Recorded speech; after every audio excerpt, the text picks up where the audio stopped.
അരുൺ പാറക്കൽ വിവരങ്ങളുമായി ചേരുന്നുണ്ട്. അരുൺ, എന്താണ് അവിടെ മംഗലാപുരത്തു നിന്നുള്ള വിവരങ്ങളുമായി ബന്ധപ്പെട്ട് ഒടുവിലായി അറിയിക്കാനുള്ളത്?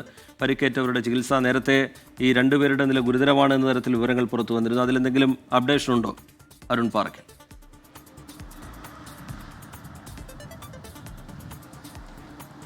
റിജിത്ത്, നിലവിൽ 6 പേരെയാണ് മംഗലാപുരത്തെ AJ ആശുപത്രിയിൽ ചികിത്സയിൽ പ്രവേശിപ്പിച്ചിരുന്നത്. അതിൽ നിലവിൽ 2 പേരുടെ നില ഗുരുതരമായി തന്നെ തുടരുകയാണ്. അവരുടെ ശ്വാസകോശത്തിൽ ഉൾപ്പെടെ പൊള്ളലേറ്റിട്ടുണ്ട്. വിഷവാതകം ശ്വസിച്ച് അത് അകത്തേക്ക് കടന്ന് ആന്തരിക അവയവങ്ങൾക്ക് പരുക്കേറ്റിട്ടുണ്ട് എന്നാണ് നിലവിൽ ഈ ആശുപത്രിയിൽ നിന്നുള്ള ഡോക്ടർ പറയുന്നത്. ഒന്ന് ചൈന സ്വദേശി ലൂ എൻ ലി ആണ്. അദ്ദേഹത്തിന് 40% പൊള്ളലേറ്റിട്ടുണ്ട് എന്ന് പറയുന്നുണ്ട്. മറ്റൊന്ന് ഇന്തോനേഷ്യൻ സ്വദേശി സോണിക്യൂർ എസൈനിയാണ്.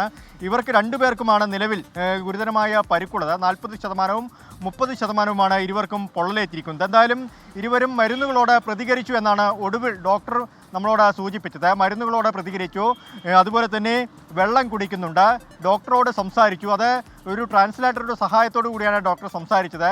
അങ്ങനെ അവർ അത്തരത്തിലുള്ള ഒരു ശുഭകരമായ കാര്യങ്ങളൊക്കെ തന്നെ അവരുടെ ഭാഗത്തു നിന്ന് ഉണ്ടാവുന്നുണ്ട്. പക്ഷേ ഈ 72 മണിക്കൂർ മുതൽ ഒരാഴ്ച വരെ അവരെ നിരീക്ഷിക്കണം. അതിനുശേഷം മാത്രമേ അവരുടെ ആരോഗ്യനിലയിലെ പുരോഗതി സംബന്ധിച്ച് എന്തെങ്കിലും പറയാൻ സാധിക്കൂ എന്നാണ് ഇപ്പോൾ ഡോക്ടർ പറയുന്നത്.